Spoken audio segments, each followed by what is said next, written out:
పాడి రైతు జీవనాడి.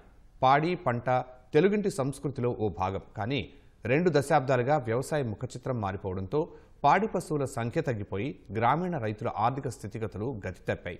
వ్యవసాయం సంక్షోభంలోకి నెట్టేయడంతో మళ్లీ ఇప్పుడు పాడి రంగం వైపు మళ్లాల్సిన అవసరం ఉందని నిపుణులు సూచిస్తున్నారు. ఆహార పోషకాహార భద్రత దృష్ట్యా యువతరాన్ని ఈ రంగం వైపు ఆకర్షించేలా చేయటం సహా చిన్న సన్నకారు రైతులు ఓ ఉద్యమంలా పాల ఉత్పత్తిని అందిపుచ్చుకోవాలని నిపుణులు పిలుపునిచ్చారు. వ్యవసాయ అనుబంధ పాడి రంగం బలోపేతం, రైతుల సంక్షేమంపై కేంద్ర రాష్ట్ర ప్రభుత్వాలు ప్రత్యేక దృష్టి సారించాయి. దేశంలో ప్రత్యేకించి తెలుగు రాష్ట్రాల్లో సంస్కృతి సంప్రదాయాల్లో భాగమైన పాడి కనుమరుగైపోతున్న వేళ పాల ఉత్పత్తి, ఉత్పాదకతపై విస్తృత చర్చ సాగుతోంది. శ్వేత విప్లవం పితామహుడు డాక్టర్ వర్గీస్ కురియన్ జయంతిని పురస్కరించుకుని హైదరాబాద్ రెడ్ హిల్స్ లో federation of Telangana chambers of commerce and industries FTCCI, Indian dairy association Telangana chapter సంయుక్త ఆధ్వర్యంలో జరిగిన నేషనల్ మిల్క్ డే సదస్సు దిగ్విజయంగా జరిగింది. ఈ కార్యక్రమాన్ని తెలంగాణ పాడి పరిశ్రమాభివృద్ధి సంస్థ చైర్మన్ గుత్తా అమిత్ రెడ్డి లాంఛనంగా ప్రారంభించారు.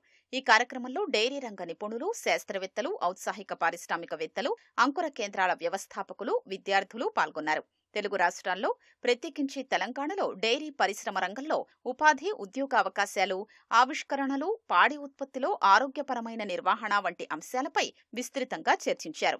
ఇతర దేశాలతో పోలిస్తే భారత్లో పాల ఉత్పత్తుల సగటు వినియోగం తక్కువ.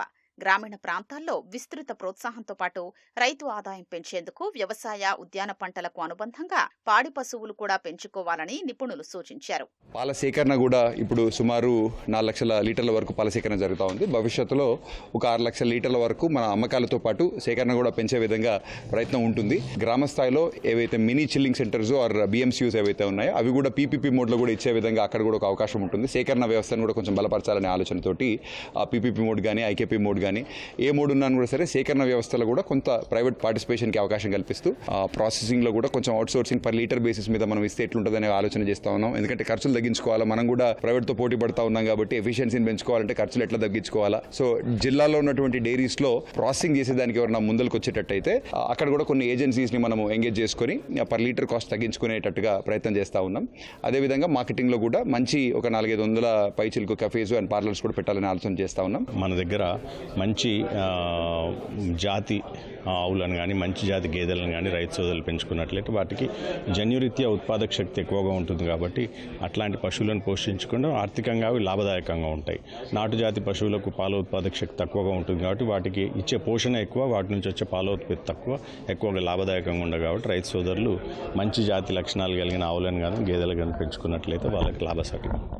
పాలు, పాల ఉత్పత్తులు వినియోగదారులకు నాణ్యమైన, సరసమైన ధరలకు అందించేందుకు ప్రభుత్వ రంగ సంస్థ విజయ డైరీ సహా హెరిటేజ్, అమూల్, దొడ్ల, జెర్సీ లాంటి ప్రైవేటు సంస్థలు తీవ్రంగా పోటీ పడుతున్నాయి. ఈ క్రమంలో డైరీ రంగంలోని ప్రధాన సవాళ్లు పరిశీలిస్తే పరిశోధనల్లో వెనుకంజలో ఉన్నామన్న సత్యాన్ని ప్రభుత్వం, ICAR అనుబంధ పరిశోధనా సంస్థలు, పశువైద్య విశ్వవిద్యాలయాలు గ్రహించలేకపోతున్నాయి. దేశంలో తెలంగాణలో పాల విక్రయం 60-70% వరకు అసంఘటిత రంగంలో కొనసాగుతోంది. Rashtriya Gokul mission, national animal disease control programme, dairy processing infrastructure development fund వంటి పథకాలు మోదీ సర్కార్ అమలు చేస్తోంది. పాలు, పాల ఉత్పత్తులు, అదనపు విలువ జోడింపు ద్వారా పెరుగు, paneer, yoghurt, cheese, UHT milk, butter, నెయ్యి, మజ్జిగ, ఐస్ క్రీం వంటి ఇతర అనేక ఉత్పత్తుల తయారీ భారీగా పెరుగుతోంది. అంతర్జాతీయ మార్కెట్ దృష్ట్యా పాల ఉత్పత్తుల విదేశీ ఎగుమతుల కోసం ఏపీ, తెలంగాణ నుంచి స్టార్టప్ వ్యవస్థాపకులు, ఔత్సాహిక పారిశ్రామికవేత్తల్ని తాము పెద్ద ఎత్తున ప్రోత్సహిస్తున్నామని అపడా వర్గాలు తెలిపాయి. రైతులకు మేలు జరిగే విధంగా ఏదైతే ప్రొక్యూర్మెంట్ ఉందో అదేవిధంగా సేల్స్ కూడా కన్జ్యూమర్స్కి మంచి క్వాలిటీ ప్రోడక్ట్స్ ఇచ్చేందుకు మేమందరినీ ఎంకరేజ్ చేస్తున్నాం. డిస్ట్రిక్ట్ యూనియన్స్లో ఉన్నటువంటి ఒక యూనియన్స్ అవుతుందో మాది కర్మేర డైరీ కనుక మేము కర్మేర ప్రాంతం లోపల మీరు చెప్పినట్టుగా ఆర్టిఫిషియల్ ఇన్సిమినేషన్ సార్టెడ్ సెమన్ అని ఉంది. ఆ సార్టెడ్ సెమన్ ద్వారా ఓన్లీ ఫిమేల్ కాఫ్సే వస్తున్నాయి.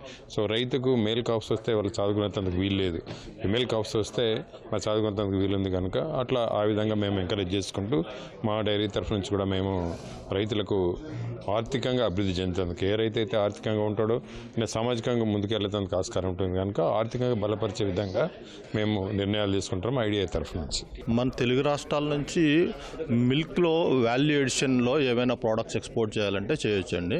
మనకి పన్నీర్ అని కానీ butter, even butter milk all over India మనకి ఎక్స్పోర్ట్స్ వచ్చేసరికి 4,000 కోట్ల వరకు ఎక్స్పోర్ట్స్ అవుతున్నాయి.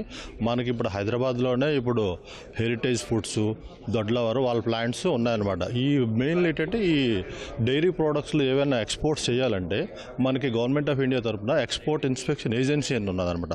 వాళ్ళ ద్వారా వాళ్ళ యొక్క మిల్క్ ప్రాసెసింగ్ యూనిట్ అప్రూవల్ అయి ఉండాలి. అప్పుడు ఆ యూనిట్ నుంచే వాళ్ళు ఇతర దేశాలకు ఎక్స్పోర్ట్ చేయగలుగుతారు. ఎవరైనా సరే దీన్ని గమనించాలన్నమాట. దాని తర్వాత ఎక్స్పోర్ట్స్ చేయాలంటే ఎపేడా రిజిస్ట్రేషన్ ఇది ఆల్సో కంపల్సరీ.